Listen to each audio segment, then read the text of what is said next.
Manager, he needs to leave right now.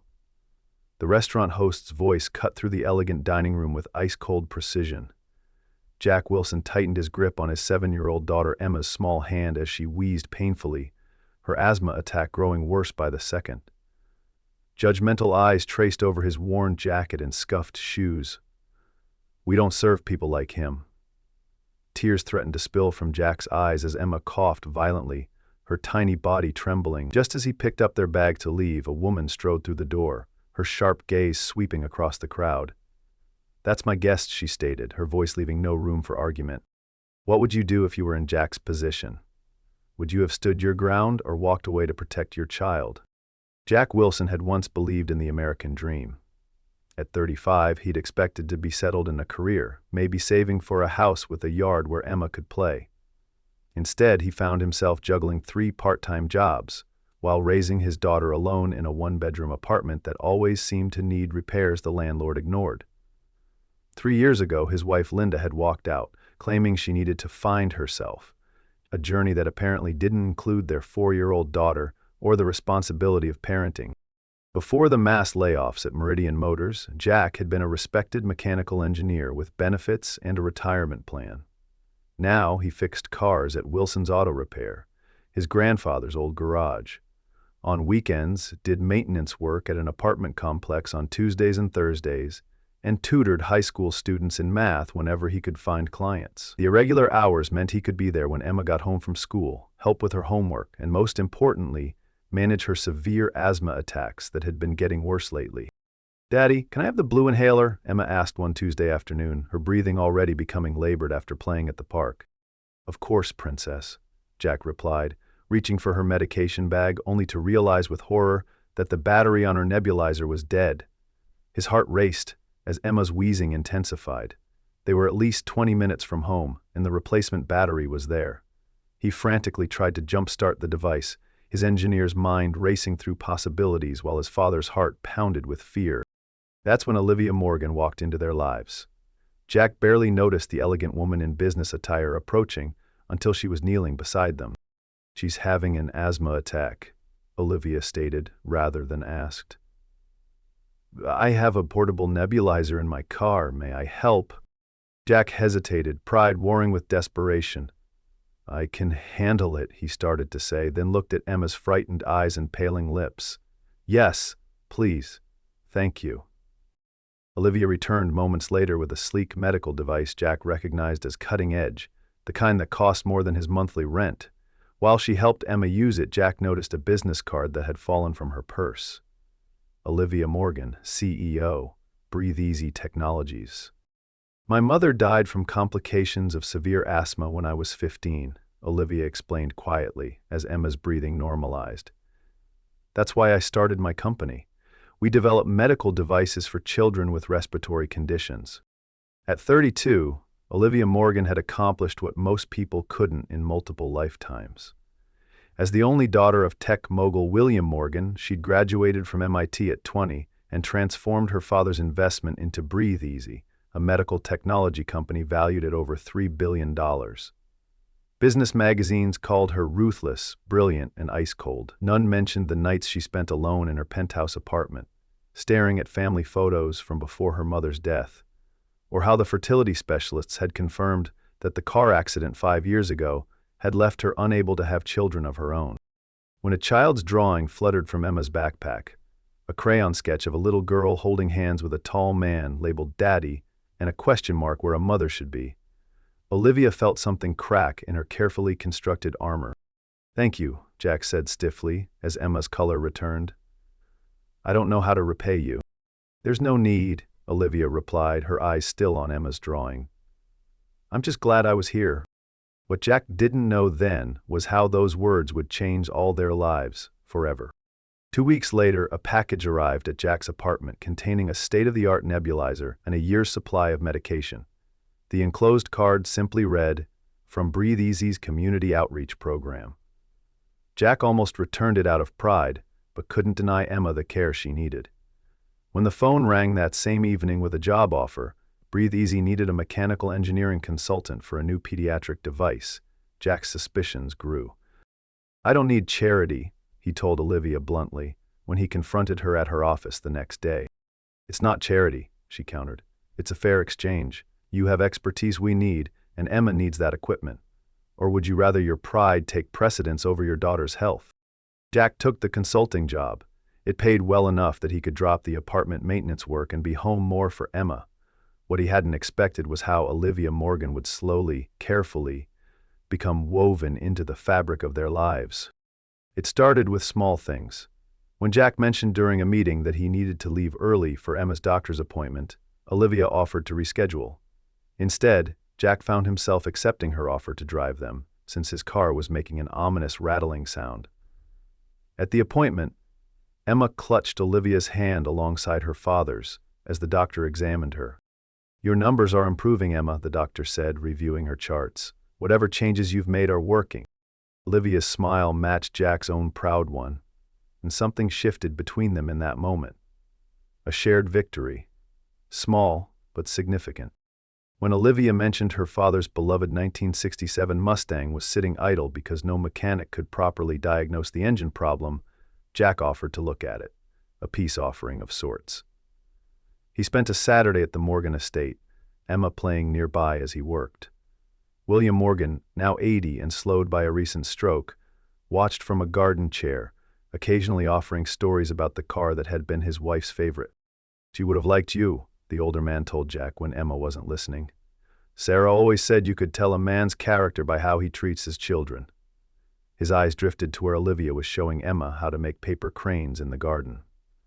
My daughter needs people who see beyond her bank account. By summer, they had fallen into a comfortable rhythm. Olivia would join them for dinner once or twice a week, always bringing dessert despite Jack's protests.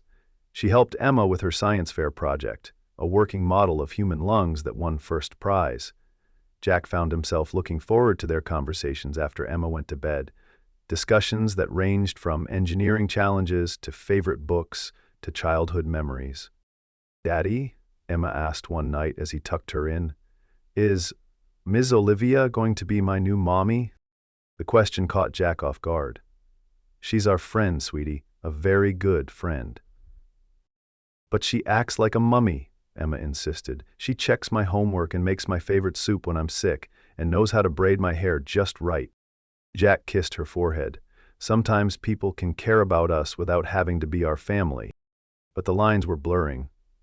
When Emma came down with a high fever during a business trip Olivia had arranged for Jack, it was Olivia who left a board meeting to pick her up from school, Olivia who sat up all night monitoring her temperature, and Olivia whom Emma clung to when the coughing fits came. Jack returned to find them both asleep on the couch, Emma curled against Olivia's side, a children's book open across their laps. He stood in the doorway for several minutes, watching them breathe in unison, afraid to break whatever spell had transformed his lonely little world into something that felt dangerously close to complete. At Christmas, Olivia joined them to decorate their small tree. Emma insisted she stay for their tradition of hot chocolate and reading "'Twas the Night Before Christmas."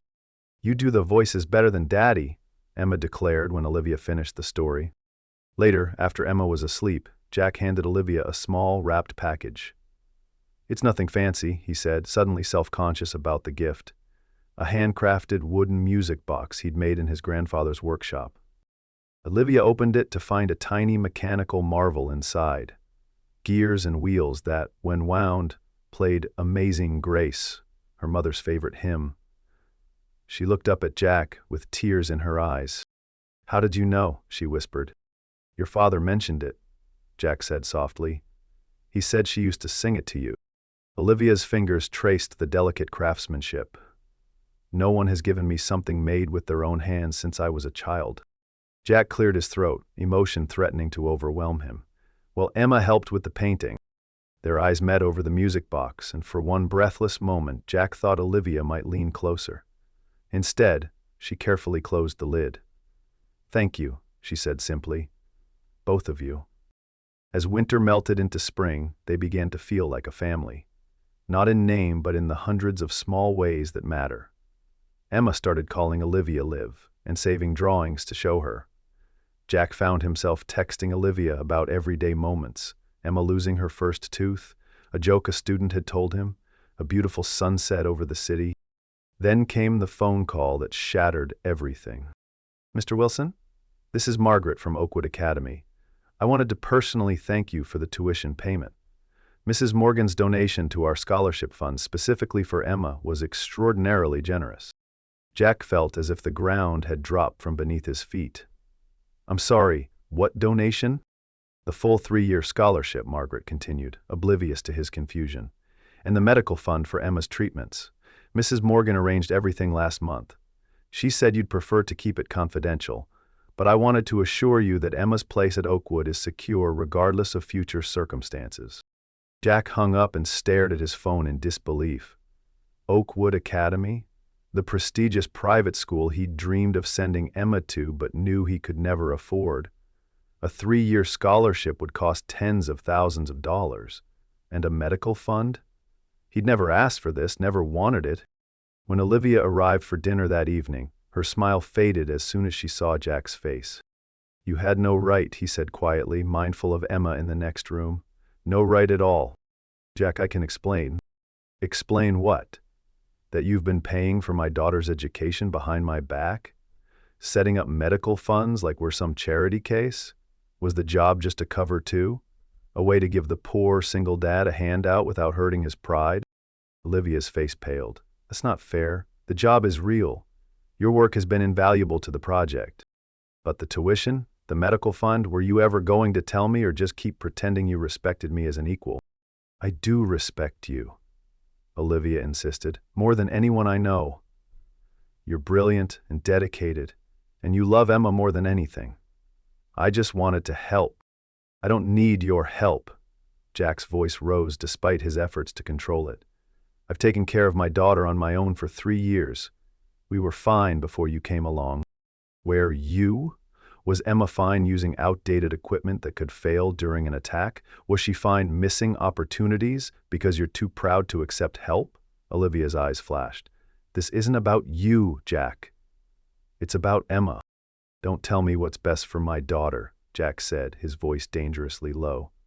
"You're not her mother. You're not family. You're just a rich woman playing house because you can't have children of your own." The moment the words left his mouth, Jack wanted to take them back. Olivia went absolutely still, the color draining from her face. "Olivia, I'm sorry. I didn't mean—" "You did," she said quietly. "And you're right. I'm not family. I never will be." She turned to leave just as Emma appeared in the doorway, confusion and fear on her small face. "Are you fighting? Is Liv leaving?" "I have to go, sweetheart," Olivia said, her voice breaking slightly as she knelt to Emma's level. "But I want you to remember that She stopped, glancing up at Jack's stony expression. "I'll always be thinking of you." As the door closed behind Olivia, Emma burst into tears. "What did you do, Daddy? Why did you make her go away?" Jack had no answer that wouldn't make things worse. The next blow came 3 days later, when a legal notice arrived. Linda Wilson was filing for full custody of Emma. After 3 years of almost no contact, Jack's ex-wife wanted their daughter back. The paperwork mentioned Linda's recent marriage to real estate developer Richard Mercer and their stable, affluent household, compared to Jack's inadequate living conditions and financial instability. "You can't do this," Jack told his hastily hired attorney, a friend from college who had taken the case at a reduced rate. "She abandoned us." "Technically, she left you, not Emma," his attorney explained gently. "She's claiming she needed time to establish stability before bringing Emma into her new life. And now that she's married to Mercer? So money wins? Is that it?" Jack demanded, panic rising in his throat. "Money buys better lawyers," came the blunt reply. "And they've already filed reports about Emma's medical condition suggesting you can't provide adequate care." Jack thought of Olivia then, the one person who could have helped, whom he'd driven away with his stubborn pride. But even if he could bring himself to call her, what right did he have to ask for anything? Emma grew quieter as the custody battle loomed. She asked about her mother for the first time in years, confused by this sudden interest from a woman who had barely sent birthday cards. The stress triggered more severe asthma attacks, landing her in the hospital twice in 1 month. Jack slept in a chair beside her bed, watching her breathe, terrified of losing the one person who mattered most. The medical bills mounted. Jack took on extra tutoring jobs, sleeping just 4 hours a night. He sold his tools, then his grandfather's watch, and finally considered selling the garage, his last connection to his own father. 2 weeks before the custody hearing, Emma's condition worsened dramatically. The doctors admitted her to intensive care, her little body exhausted from fighting to breathe. Jack sat beside her, holding her hand as she slept fitfully, machines beeping around them. "Mr. Wilson," a nurse appeared at the door. "There's an issue with your insurance coverage. The financial office needs to speak with you." Jack kissed Emma's forehead and followed the nurse down the sterile hallway, dread pooling in his stomach. Without Olivia's support, he'd been unable to maintain the premium insurance coverage Emma needed. The hospital's financial counselor looked sympathetic but firm as she explained the situation. Their basic coverage wouldn't cover the specialized treatment Emma required. "There must be something you can do," Jack pleaded, desperation making his voice crack. "She needs to be here. She can't breathe on her own right now." "I understand, Mr. Wilson, but—" The woman stopped mid-sentence, her eyes focusing on something behind him. "Oh, Mrs. Morgan, I didn't realize you were here." Jack turned slowly to find Olivia standing in the doorway, as elegant as ever in a tailored suit, though her face showed signs of strain. "There seems to be a misunderstanding," Olivia said, her voice cool and professional. "Emma Wilson is covered under the Breathe Easy Foundation's medical support program. All expenses are authorized." The financial counselor blinked in surprise. "I don't see that in our system." "Check again," Olivia said, stepping forward to place a business card on the desk. "And call this number if you need verification. Emma's care is to continue uninterrupted." She turned to leave without looking at Jack, but he caught up to her in the hallway. "Olivia, wait." His voice was raw with emotion. "Why are you doing this?" She finally met his eyes, her expression carefully neutral. "Because Emma deserves the best care, regardless of what happened between us. I can't repay you. I'm not asking you to." She hesitated, then added softly, "How is she?" "Not good," Jack admitted, exhaustion and worry cracking his composure. "The doctors say her lungs are too inflamed. They're trying new treatments, but—" He couldn't finish the sentence. Olivia nodded, her professional mask slipping to reveal genuine concern. "I know specialists who might help. I could make some calls, if you want." Jack swallowed his pride completely. "Please. Anything that might help her." Within 24 hours, a pulmonary specialist from Johns Hopkins was consulting on Emma's case. Within 3 days, she was breathing easier on a new treatment protocol. Jack never left her side, sleeping in the uncomfortable hospital chair, barely eating. Occasionally he would wake to find fresh coffee beside him, or a proper meal, but Olivia herself kept her distance, speaking only with the medical team. On the 5th day, as Emma's condition stabilized enough for her to stay awake longer, she asked the question Jack had been dreading. "Is Liv mad at us forever now?" "No, princess," he answered, smoothing her hair. "She's actually the one who found the doctors who are helping you get better." Emma's eyes widened. "She is? But I haven't seen her." "That's because—" Jack struggled to find the right words. "Because I hurt her feelings and I don't know how to fix it." "You have to say sorry," Emma said with the simple wisdom of childhood. "And give her a present. That's what you tell me to do when I hurt someone's feelings." Jack smiled despite everything. "When did you get so smart?" Emma shrugged weakly. "Liv says I get it from you." The custody hearing loomed just days after Emma was released from the hospital. Jack's attorney warned him that Linda's legal team was building a strong case, using Emma's hospitalization as evidence that Jack couldn't properly care for her. They had subpoenaed her medical records and school attendance, noting every absence and emergency room visit. On the morning of the hearing, Jack knelt before Emma, now recovered enough to stay with a neighbor during the proceedings. "No matter what happens today," he promised, "I will always be your dad, and I will always love you more than anything in the world." Emma hugged him fiercely. "Don't let them take me away," she whispered. "I'll fight with everything I have," he vowed, his heart breaking at the fear in her voice. The family court was intimidating, all polished wood and solemn faces. Linda sat with Richard and their attorney, a sleek woman in an expensive suit who laid out their case methodically. Jack's financial struggles, the small apartment, Emma's health issues, the superior schools and activities Linda could provide, the stable home environment with Richard. When Jack's attorney presented their defense, it felt painfully inadequate.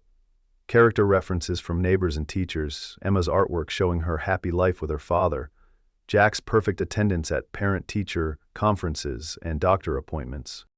While Mr. Wilson's devotion to his daughter is admirable, Linda's attorney concluded, sentiment cannot replace stability and proper care. Emma deserves the advantages her mother and Mr. Mercer can provide. The judge looked thoughtful. "Before I make my decision, I understand there's a late filing witness who has requested to speak." Jack turned in confusion as the courtroom doors opened and Olivia walked in, followed by an elderly man using a cane. "William Morgan." Linda's attorney immediately objected. "Your Honor, we have no knowledge of this witness. Ms. Morgan has relevant information about the child's welfare," the judge ruled. "I'll allow it." Olivia took the stand with calm dignity, introducing herself as the CEO of Breathe Easy Technologies and a close friend of both Jack and Emma Wilson. "Mr. Wilson is not just a devoted father," she testified. "He's an exceptional one. When Emma was diagnosed with severe asthma, he learned everything about her condition, researched treatments, adapted their home to minimize triggers, and became certified in emergency respiratory care. He works multiple jobs to provide for her while arranging his schedule around her needs." Linda's attorney rose for cross-examination. "Mrs. Morgan, isn't it true that you've been financially supporting the Wilsons, paying for medical care, private school tuition, even emergency hospital stays?" "I established a health foundation that Emma qualifies for, yes," Olivia replied evenly. "And why would you do that for a random child?" Olivia's composed expression never wavered. "Because I lost my mother to respiratory failure when I was 15. Because my company's mission is to prevent other families from experiencing that loss, and because Emma Wilson is an extraordinary child who deserves every opportunity.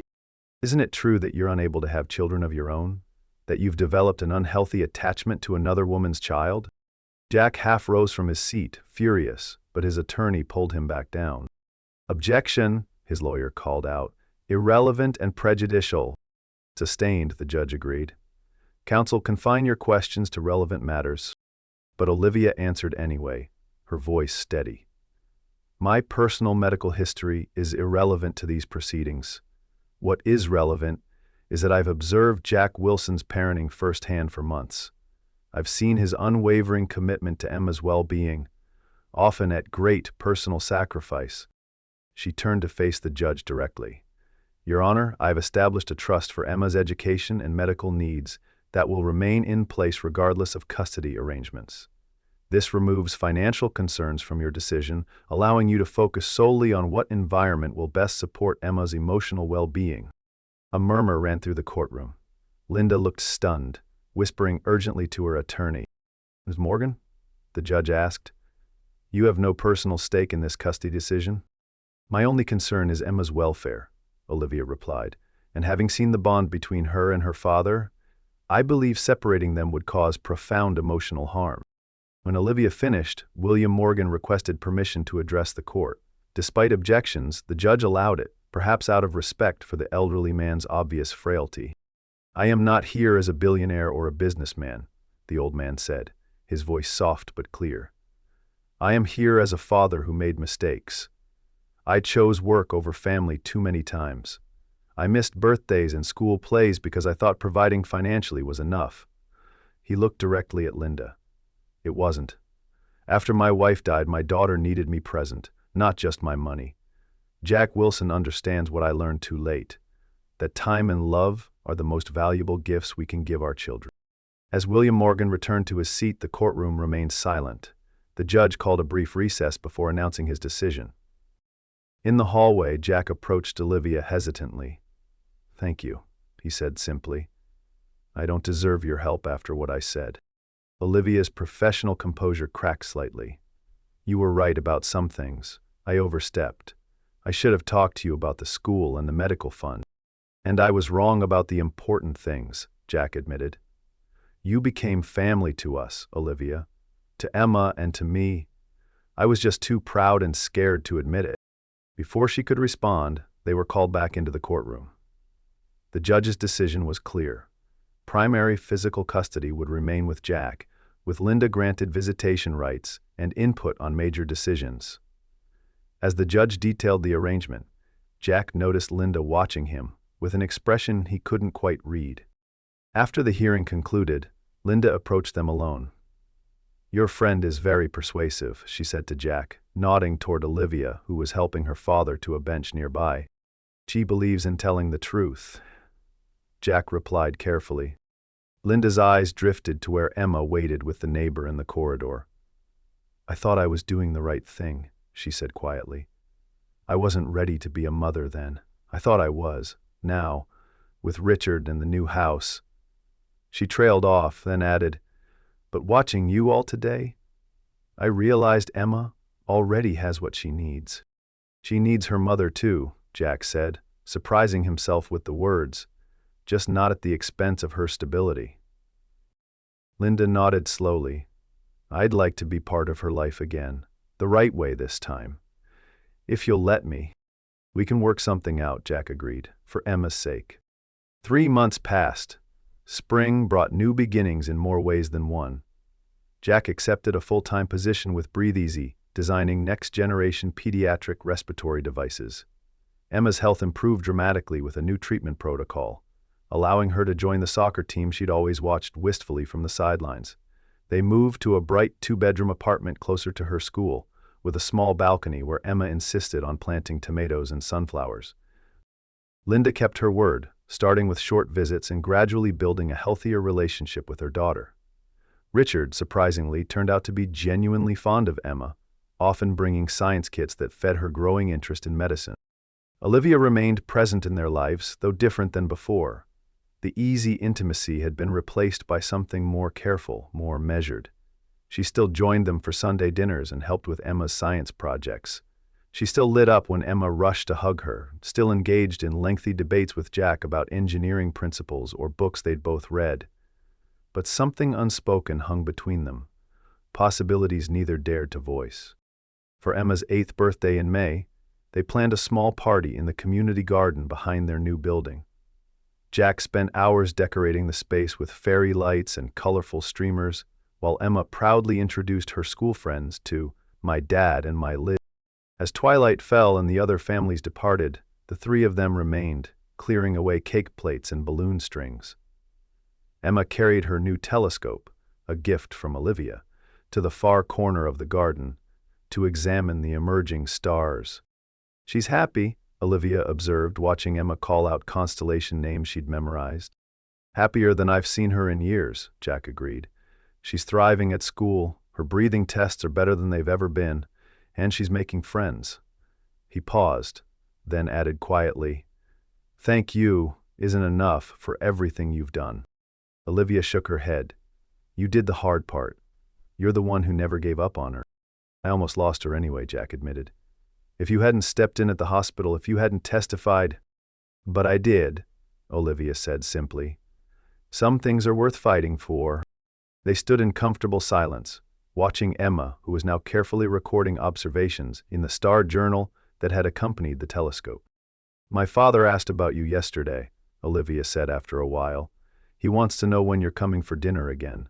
He says the Mustang isn't running right, but I think he just misses your conversations. Jack smiled. Tell him I'll come by this weekend. He hesitated, then added, Emma misses your place too. The koi pond, the kitchen with the big island where you taught her to make cookies. Olivia's expression softened. She's welcome anytime. You both are. Emma bounced back to them, excitement making her words tumble over each other. I saw Jupiter. It has little dots around it that are moons. Can we go somewhere darker to see better, like the mountain house Liv told me about? Jack raised an eyebrow at Olivia. Mountain house? My family has a cabin upstate, Olivia explained. I mentioned it once when Emma was asking about stars. It's on a lake, very little light pollution, perfect for astronomy. Can we go, please? Emma begged, looking between them, like a family trip. The word family hung in the air between the adults. Jack cleared his throat. That would be up to Olivia, honey. I'd love that, Olivia said softly, her eyes meeting Jack's. The cabin has plenty of room. We could go next weekend, if you're free. Later, after Emma had fallen asleep clutching her new astronomy book, Jack found himself alone with Olivia on the small balcony. The city lights sparkled below them, a man-made reflection of the stars above. I'm sorry, he said finally, the words he'd needed to say for months. For pushing you away, for what I said about... Jack, you don't have to... I do, he insisted gently. You became the most important person in our lives, and when I felt threatened, I lashed out at the thing I thought would hurt you most. It was unforgivable. Olivia was quiet for a long moment. I understand fear, she said finally. After my mother died, I built walls around myself. Success, money, achievements, they were safer than letting people close enough to lose them. She looked out at the cityscape.